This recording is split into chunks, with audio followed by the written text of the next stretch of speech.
chronic myeloid leukemia or CML. It is a type of myeloproliferative neoplasm. ठीक है, और इसको बाकी सारे myeloproliferative neoplasm से डिस्टिंग्विश कैसे करते हैं? CML में जो होता है वो BCR-ABL जीन प्रेजेंट होता है, ठीक है, which is known as Philadelphia chromosome. Okay, so CML is distinguished from other myeloproliferative neoplasm by the presence of chimeric BCL-ABL gene. ये बनता कैसे है? जो BCR होता है वो क्रोमोसोम 22 पे होता है, ABL is present on chromosome 9. तो इनके बीच में ट्रांसलोकेशन होता है which results in the formation of Philadelphia chromosome और BCR-ABL फ्यूजन जीन. ठीक है, सो BCR जीन जो है वो 22 क्रोमोसोम पे प्रेजेंट होता है, B से BCR, B से 22, और ABL जो है वो 9th क्रोमोसोम पे प्रेजेंट होगा, तो इसके कारण फिलाडेल्फिया क्रोमोसोम बनता है. This is the pathogenesis of CML. So BCR gene is present on chromosome 22, ABL is present on chromosome 9. ठीक है, इनमें DNA ब्रेकेज और ट्रांसलोकेशन होगा, DNA ब्रेकेज और ट्रांसलोकेशन होगा, जिससे BCR-ABL डेल क्रोमोसोम 22 बनता है. ठीक है, तो इससे फ्यूजन जीन बना. BCR 22 पे था, ABL 9 पे था, उनका DNA ब्रेकडाउन होगा, फिर ट्रांसलोकेशन होगा, फिर BCR-ABL फ्यूजन जीन बनेगा. This will result in BCR-ABL fusion mRNA से प्रोटीन बनेगा 210 kilo dalton BCR-ABL fusion protein. ठीक है, this will have tyrosine kinase activity. इस प्रोटीन का डाइमराइजेशन होता है, there it has constitutive kinase activity, जिसके कारण it will activate multiple downstream pathways. ठीक है, सो डाइमराइजेशन और कॉन्स्टिट्यूटिव काइनेज एक्टिविटी के कारण RAS, STAT और AKT का एक्टिवेशन होगा. RAS, STAT और AKT का एक्टिवेशन होता है. This results in growth factor independent proliferation and survival. ठीक है, proliferation और survival growth independent हो जाएगा, बट जो differentiation होता है वो यहाँ पे normal होता है. ठीक है, क्योंकि ये जो BCR-ABL है ये differentiation के साथ interfere नहीं करता है, ये सिर्फ proliferation और survival को increase करता है. So because it does not interfere with differentiation, there will be increase in the mature elements in the peripheral blood, particularly granulocytes and platelets. Okay, तो ये जो BCR-ABL है इसके कारण ग्रोथ इंडिपेंडेंट प्रोलिफरेशन और सर्वाइवल होगा, बट जो differentiation है वो नॉर्मल है, इसलिए ब्लड में, पेरिफेरल ब्लड में जो मेच्योर एलिमेंट्स हैं जैसे कि ग्रैनुलोसाइट्स और प्लेटलेट्स ये ज़्यादा होंगे. This is the peripheral blood smear of CML. क्या यहाँ पे मेच्योर न्यूट्रोफिल्स मिल रहे हैं, मेटामाइलोसाइट्स और माइलोसाइट्स दिख रहे हैं. ठीक है, so these are the mature neutrophils and there are metamyelocytes and promyelocytes. See this is the spleen in a patient of CML. CML के पेशेंट्स में बहुत ज़्यादा स्प्लीनोमेगेली हो जाता है because of extra medullary haematopoiesis. ठीक है, so there will be massive splenomegaly in a patient of CML. Morphology of CML, जो बोन मैरो होता है वो हाइपर सेल्यूलर होता है. ठीक है, उसमें मेनली जो ग्रैनुलोसाइटिक प्रिकर्सर्स है वो इंक्रीज़ हो जाएंगे, ईस्नोफिल और बेसोफिल भी इंक्रीज़ करते हैं. ठीक है, तो बोन मैरो हाइपर सेल्यूलर होता है, there will be increase in the granulocytic precursor, और ईस्नोफिल्स और बेसोफिल्स भी एलिवेटेड रहते हैं. मेगाकैरियोसाइट्स भी इंक्रीज्ड रहेगा.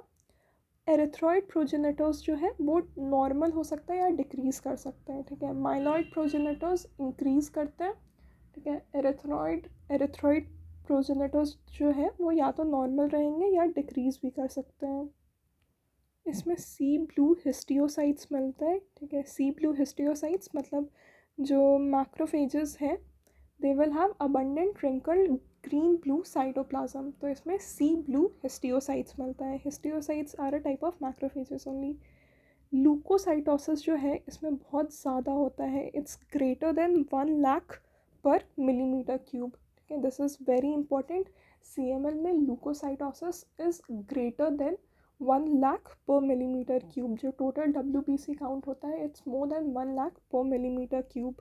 ठीक है, मेनली न्यूट्रोफिल्स होंगे, बैंड फॉर्म्स होंगे, मेटामाइलोसाइट्स, माइलोसाइट्स और ईस्नोफिल्स और बेसोफिल्स भी होता है, ठीक है। न्यूट्रोफिल्स होगा, बैंड फॉर्म्स, मेटामाइलोसाइट्स, माइलोसाइट्स और ईस्नोफिल्स और बेसोफिल्स भी एलिवेटेड रहते हैं। जनरली जो ब्लास्ट है दैट इज़ लेस देन 10%। तो CML का 3 फेजेस होता है। पहला फेज जो है क्रॉनिक फेज, इसमें जो ब्लास्ट है that will be less than 10%। उसके बाद एक्सेलरेटेड फेज होता है जिसमें 10 to 19% ब्लास्ट होगा। ब्लास्ट क्राइसिस में 20% या 20% से ज़्यादा ब्लास्ट मिलता है, बट यूजुअली क्रॉनिक फेज में जो है वो लेस देन 10% ब्लास्ट होगा। स्प्लीनोमेगेली होता है, ठीक है, because of extra medullary haematopoiesis. Splenic infarct भी हो सकता है and there will be mild hepatomegaly and lymphadenopathy, ठीक है। तो स्प्लीनोमेगेली जो है ये कॉमन है, CML में स्प्लीनोमेगेली कॉमन होता है, but sometimes there can be hepatomegaly and lymphadenopathy as well. CML जो है ये मेनली अडल्ट्स में होता है, ठीक है, मेनली अडल्ट्स में होता है, बट चिल्ड्रन एडोलेसेंस में हो सकता है। पीक इंसिडेंस होता है 5th to 6th decade of life, ठीक है, मतलब 40 to 50, 50 to 60 ईयर्स में ये ज़्यादा इसका पीक रहता है। CML में अनीमिया हो सकता है, mild to moderate anaemia. Then there can be fatigability, weakness हो सकता है, वेट लॉस हो सकता है, एनोरेक्सिया होता है, स्प्लीनोमेगेली होता है, ठीक है। तो स्प्लीनोमेगेली होता है, स्प्लीनिक इन्फाक्शन भी हो सकता है। इसके का स्प्लीन किस क्वाड्रेंट में रहता है? लेफ्ट अपर क्वाड्रेंट में रहता है, तो left upper quadrant pain can be there, ठीक है, बिकॉज ऑफ स्प्लीनिक इन्फाक्शन। फिर इसका जो मेन पॉइंट है कि इसमें BCR-ABL फ्यूजन जीन मिलता है, ठीक है। इसको हम या तो क्रोमोसोमल एनालिसिस या PCR बेस्ड टेस्ट से डिटेक्ट कर सकते हैं, ठीक है। तो BCR-ABL फ्यूजन जीन को हम या तो PCR से या क्रोमोसोमल एनालिसिस से डिटेक्ट कर सकते हैं। CML का एक और इम्पॉर्टेंट पॉइंट है कि इसमें जो नैप स्कोर होता है वो रिड्यूस्ड होता है, ठीक है। CML में जो नैप स्कोर है वो रिड्यूस्ड होता है, ठीक है। This is also a important feature. इसके अलावा इसमें 3 फेज़ है। पहला फेज़ जो होता है वो क्रॉनिक फेज़ है, ठीक है।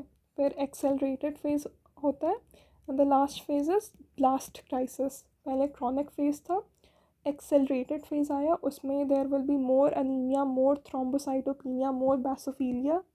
फिर ब्लास्ट क्राइसिस में जो ब्लास्ट है वो ग्रेटर देन 20% हो जाते हैं, ठीक है। ब्लास्ट क्राइसिस में 70% केसेस में माइलॉइड ब्लास्ट क्राइसिस होता है, 30% केसेस में लिम्फॉइड ब्लास्ट क्राइसिस होता है, ठीक है। तो ऐसा नहीं है CML है तो सिर्फ माइलॉइड ब्लास्ट क्राइसिस होगा। ब्लास्ट क्राइसिस जो कि थर्ड फेज़ है उसमें 70% माइलॉइड ब्लास्ट क्राइसिस रहता है, बट 30% लिम्फॉइड ब्लास्ट क्राइसिस भी हो सकता है। So that's it about CML. It is the last point is important कि इसमें 3 phases होता है, chronic phase, accelerated phase और blast crisis.